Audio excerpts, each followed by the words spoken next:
আসসালামু আলাইকুম সুপ্রিয় শিক্ষার্থী, আশা করি সবাই ভালো আছেন। আজকে আমরা আলোচনা করব সপ্তম শ্রেণীর গণিত বিষয় নিয়ে, যেটা আপনাদের আগামী 15 তারিখ পরীক্ষা। ওই পরীক্ষার মধ্যে যেন আপনারা সর্বোচ্চ একটা ভালো রেজাল্ট করতে পারেন, এর জন্য একটা বিশেষ সাজেশন তৈরি করা হয়েছে।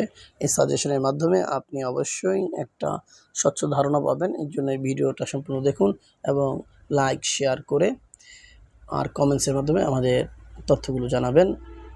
তো আমার গণিতের অধ্যায়ের মধ্যে 5টা অধ্যায় আছে।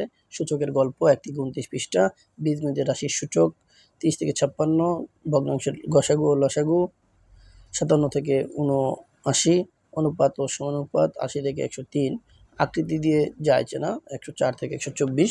এখানে একটা খুবই গুরুত্বপূর্ণ আলোচনা করে নেওয়া দরকার, সেটা হচ্ছে আজকে দেখা গেছে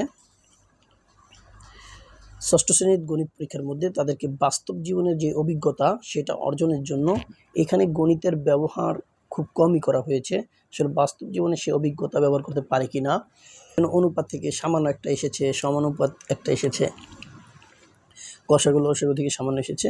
তো এখন আমাদের এখান থেকে এই বিষয়গুলি খুবই গুরুত্বপূর্ণ, যেরকম সূচকের গল্প যেটা।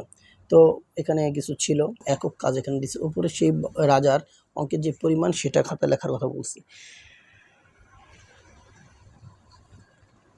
তাহলে একক কাজটা আপনাদের জন্য এটি গুরুত্বপূর্ণই, বা এরকম কোনো সংখ্যা এখান থেকে আলোচনার মধ্যে আসতে পারে। যেন 3-4টা বিভাগ আপনাদের থাকবে। 3-4 বিভাগের মধ্যে আপনাদের সূচকীয় যেই অঙ্কগুলো আছে, সূচককে বের করতে পারা এবং সূচককে সঠিকভাবে বসানো, এটা দিয়ে যে কাজ করতে পারেন কিনা সেটা দেখা হবে। এজন্য ছক 1.27 এটা একটা ছক। তো এই ছকের মধ্যে কয়েকটা জিনিস আছে, যে ভাগ আকারে দেখানো হয়েছে, ভাগ করার ধাপ, ভাগফল, ভাগের কাঠামো, ভাগফল এবং হর ও লব আকারে দেখানো হয়েছে। এই ছকটা একটু অবশ্যই দেখে নেবেন।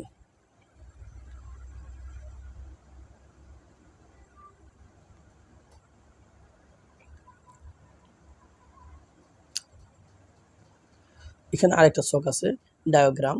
তো এখান থেকে যদিও এখানে লুকান শব্দ বের করতে বলা হয়েছে, তো এরকম কোনো ডায়াগ্রাম কোনো উদ্দীপকের সাথে সামঞ্জস্যতা রেখে তারা ব্যবহার করতে পারে। আর সবচেয়ে গুরুত্বপূর্ণ যেটা বলবো আমি, আমার কাছে যেটা মনে হয় আপনাদের এটা আসবেই, এখানে যেই বিষয়টা আমাদের বাস্তব জীবনের সাথে সামঞ্জস্যপূর্ণ আছে। তোমরা জানো সূর্য থেকে পৃথিবীর আলো এসে পৌঁছতে গড়ে 8 মিনিট 18 সেকেন্ড সময় লাগে, কিন্তু তোমরা কি জানো পৃথিবী থেকে সূর্যের দূরত্ব কতটুকু? সুবিধার জন্য ধরে নেওয়া হয় সূর্য থেকে পৃথিবীর দূরত্ব এত কিলোমিটার। আচ্ছা, পৃথিবী থেকে সূর্যের দূরত্ব কত হবে চিন্তা করে বলো তো। আবার একটা বলছে, তোমরা কি জানো আলোর গতিবেগ কত? তো এখানে আলোর গতিবেগ প্রতি সেকেন্ডে 30 কোটি বলছে, 30 কোটি মিটার পর্যন্ত বলা হয়েছে। তো এই যে বলছে এরকম একটা উদ্দীপক অবশ্যই আপনাদের থাকবে।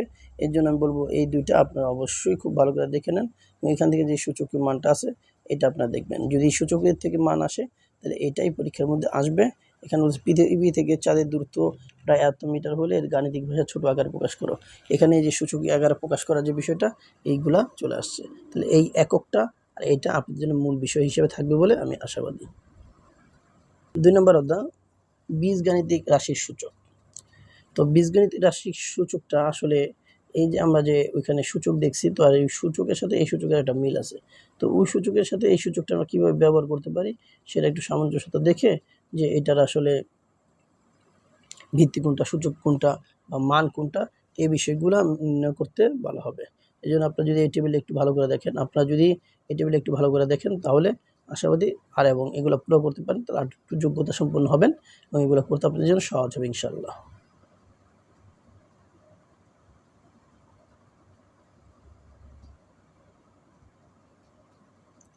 এখানে কিছু সংখ্যা রেখার মাধ্যমে দেখানো হয়েছে। তো সংখ্যা রেখার মধ্যে আপনার যোগ বিয়োগ, যদিও ষষ্ঠ শ্রেণীতে এটা ছিল, বা গুণ ভাগ। তো এই যোগ বিয়োগ গুণ ভাগটা একটু দেখে নেবেন, এখান থেকে সামান্য একটা আসতে পারে, একটা আসে। এবার ষষ্ঠ শ্রেণীর মধ্যে এসেছে, আপনাদেরও আসার সম্ভাবনা খুবই বেশি। বাগান তৈরির পরিকল্পনা, আমি বলবো এটাও আরেকটা খুবই গুরুত্বপূর্ণ বিষয়। তো ওইটা একটা কাজ দিয়ে আসতে পারে, এবং এটা আরেকটা কাজ দিয়ে, এটার মধ্যে এটা দৈর্ঘ্য প্রস্থ দেওয়া থাকবে। তো এটা থেকে আপনাকে এইটার যে দৈর্ঘ্য প্রস্থ আছে সেটা কাজ করতে হবে। বা পুকুর খনন পরিকল্পনা, তো এই কর্মপত্র যেটা 1, 2 আছে এগুলো অবশ্যই আপনারা দেখে নেবেন। এটা আপনাদের জন্য খুবই গুরুত্বপূর্ণ। তৃতীয় অধ্যায় ভগ্নাংশের গসাগু ও লসাগু।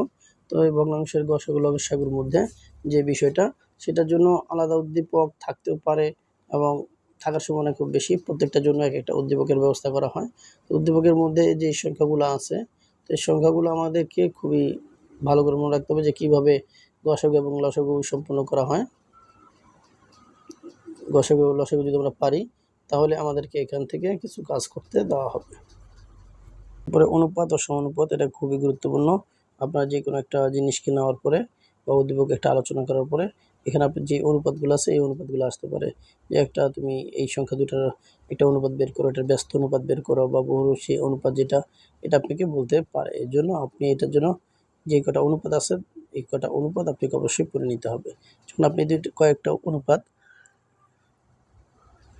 সরল অনুপাত, লঘু অনুপাত, গরু অনুপাত, একক অনুপাত, ব্যস্ত অনুপাত, বহুরাশি অনুপাত, ধারাবাহিক অনুপাত, এই কয়টা অনুপাত অবশ্যই আপনাকে জেনে নেবেন। এখানে বলছে দেখেন বাস্তব সমস্যা সমাধানে অনুপাতের প্রয়োগ।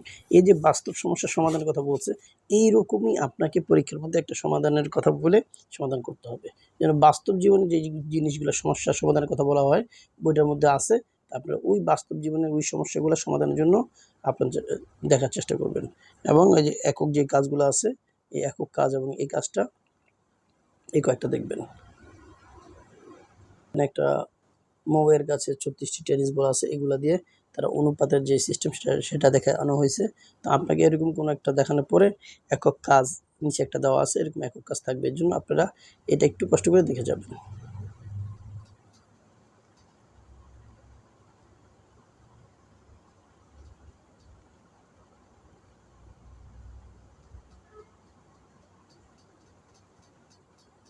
আকৃতি দিয়ে যাইছে না, এটাও একটা গুরুত্বপূর্ণ বিষয়। আসলে এক একটা আকৃতি। এজন্য আপনারা এখানে কোনো মাঠের কথা বা কোনো একটা অবস্থানের কথা, বস্তুর কথা বা কোন দিয়ে জায়গার কথা, আপনার আশেপাশের জায়গার কথা এগুলা বলবে। এজন্য এই যে আপনাদের এই কাজটা, দলীয় কাজটা, এটা অবশ্যই করার চেষ্টা করবেন, তাহলে আপনাদের জন্য সুবিধা হবে।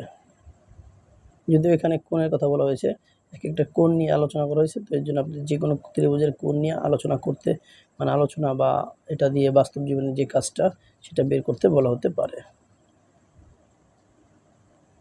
যদিও এর দ্বারা গুরুত্বপূর্ণ একটু কম। তো এই পর্যন্তই আজকে। এই কয়েকটা আপনার অনুশীলন থেকে একটু দেখতে পারেন কীভাবে মানটা বের করে। তো এগুলা থাকতে পারে ছোটোখাটো দু একটা। তো এই কাজগুলো যদি আপনারা সম্পূর্ণভাবে সঠিকভাবে করেন তাহলে অবশ্যই এখান থেকে কমন পাবেন।